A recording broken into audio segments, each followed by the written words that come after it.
इस अध्याय में हम पढ़ेंगे कक्षा 9 स्पर्श भाग 1 के काव्य खंड से अरुण कमल जी द्वारा रचित कविता नए इलाके में की व्याख्या।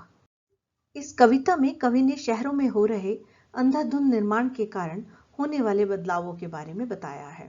कविता की पंक्तियां इस प्रकार हैं। इन नए बसते इलाकों में जहां रोज बन रहे हैं नए नए मकान, मैं अक्सर रास्ता भूल जाता हूँ। इलाके का अर्थ होता है क्षेत्र और अक्सर का अर्थ है प्राय या हमेशा। कवि कहते हैं कि जिस इलाके में वे रहते हैं वहां नित नए निर्माण किए जा रहे हैं। इससे वहां के आसपास के इलाकों में अत्यंत तेजी से बदलाव आता जा रहा है। शहर में रोज ही नई बस्तियां बन रही हैं।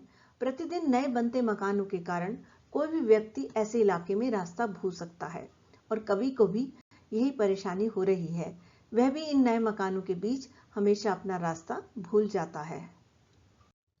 अगली पंक्तियां हैं। धोखा दे जाते हैं पुराने निशान, खोजता हूं ताकता पीपल का पेड़, खोजता हूं ढहा हुआ घर और जमीन का खाली टुकड़ा जहां से बाएं मुड़ना था मुझे। फिर 2 मकान के बाद बिना रंग वाले लोहे के फाटक का घर था एक मंजिला। ताकता का अर्थ होता है देखता हुआ, ढहा का अर्थ है गिरा हुआ और फाटक का अर्थ है दरवाजा। कवि इन पंक्तियों में नए निर्माण के कारण पुराने स्मृति चिन्हों के लुप्त होने के बारे में बता रहे हैं। वे कहते हैं कि जो पुराने निशान हैं वे धोखा दे जाते हैं।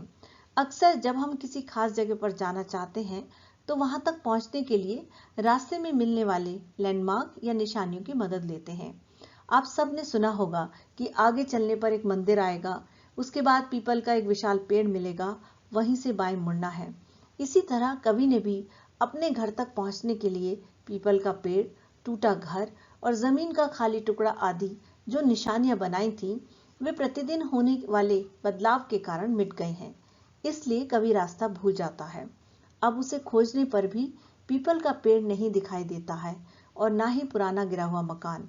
अब कवि को वह जमीन का खाली टुकड़ा भी नहीं दिखाई दे रहा है जिसके पास से उसे बाएं मुड़ना पड़ता था, और उसके बाद ही तो 2 मकान के बाद बिना रंग वाले लोहे के फाटक वाला उनका एक मंजिला घर था। ये पंक्तियां हमें इस बात का भी बोध कराती हैं कि जीवन में कुछ स्थायी नहीं होता। अतीत की स्मृतियां वर्तमान का साथ नहीं देती। इन पंक्तियों के माध्यम से कवि हमें नए परिवर्तनों को अपनाने का संदेश भी देते हैं। और मैं हर बार एक घर के पीछे चल देता हूँ या 2 घर आगे ठकमकाता, या रोज कुछ बन रहा है, रोज कुछ घट रहा है, यह स्मृति का भरोसा नहीं। ठकमकाता का अर्थ है धीरे धीरे डगमगाते हुए और स्मृति का अर्थ है याद। पुरानी निशानियों के मिट जाने के कारण लेखक को अपना घर ढूंढने में परेशानी हो रही है। वे कहते हैं कि अपने घर जाते हुए वे हर बार या तो अपने घर से एक घर पीछे ठहर जाते हैं या डगमगाते हुए अपने घर से 2 घर आगे बढ़ जाते हैं। कवि कहता है कि जहां रोज ही कुछ नया बन रहा हो और कुछ नया घट रहा हो, वहां अपने घर का रास्ता ढूंढने के लिए आप अपनी याददाश्त पर भरोसा नहीं कर सकते। सब कुछ इतनी तेजी से बदल रहा है कि पुरानी स्मृतियां साथ नहीं देती। एक ही दिन में पुरानी पड़ जाती है दुनिया, जैसे वसंत का गया पतझड़ को लौटा हूं, जैसे बैसाख का गया भादों को लौटा हूं। वसंत एक मनमोहक ऋतु जिसमें पेड़ों पर नए पत्ते आते हैं और चारों ओर फूल खिल जाते हैं। पतझड़ एक ऋतु जब पेड़ों से पत्ते झड़ जाते हैं। वैसाख, जिसको वैशाख भी कहा जाता है, चैत्र के बाद आने वाला महीना होता है। भादो सावन के बाद आने वाला महीना। कवि कहता है कि तेजी से होते हुए नए निर्माण के कारण एक दिन पहले की दुनिया ही पुरानी लगने लगती है। अर्थात एक ही दिन में इतना नया निर्माण हो जाता है कि कल की बनी जगह पुरानी पड़ जाती हैं। कवि को ऐसा लगता है कि जैसे वो वसंत ऋतु में गया था और पतझड़ ऋतु में लौटकर आया है, या वैशाख के महीने में गया हो और भादों में लौटा हो। इन पंक्तियों में वसंत और पतझड़, वैशाख तथा भादो महीने का जिक्र एक लंबे अंतराल के भाव को दिखाने के लिए किया गया है। कवि कहना चाहते हैं कि वे इन इलाकों में जब कुछ ही दिनों के बाद आते हैं तो उन्हें हर चीज नई मालूम पड़ती है। उन्हें लगता है कि जैसे वो कई महीनों के बाद आए हैं। अब यही है उपाय कि हर दरवाजा खटखटाओ और पूछो, क्या यही है वो घर? समय बहुत कम है तुम्हारे पास, आ चला पानी, ढा आ रहा आकाश, शायद पुकार ले कोई, पहचाना ऊपर से देखकर।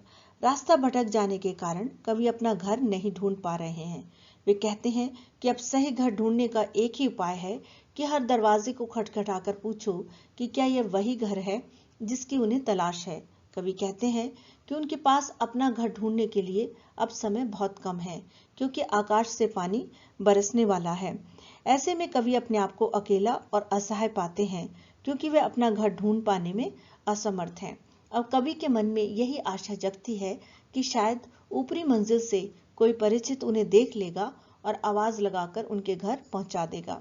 इन पंक्तियों के माध्यम से कवि ये भी संदेश देना चाहते हैं कि प्रगति की अंधी दौड़ में सबके पास समय की कमी है, सब अपनी हितों की पूर्ति में लगे हुए हैं और आत्मीयता का अभाव है। यदि आपको ये वीडियो पसंद आई हो तो चैनल को सब्सक्राइब करें, लाइक करें, मित्रों के साथ शेयर करें और बेल आइकन को प्रेस करना ना भूलें, ताकि आपको मेरी नई वीडियो की नोटिफिकेशन मिलती रहे। धन्यवाद।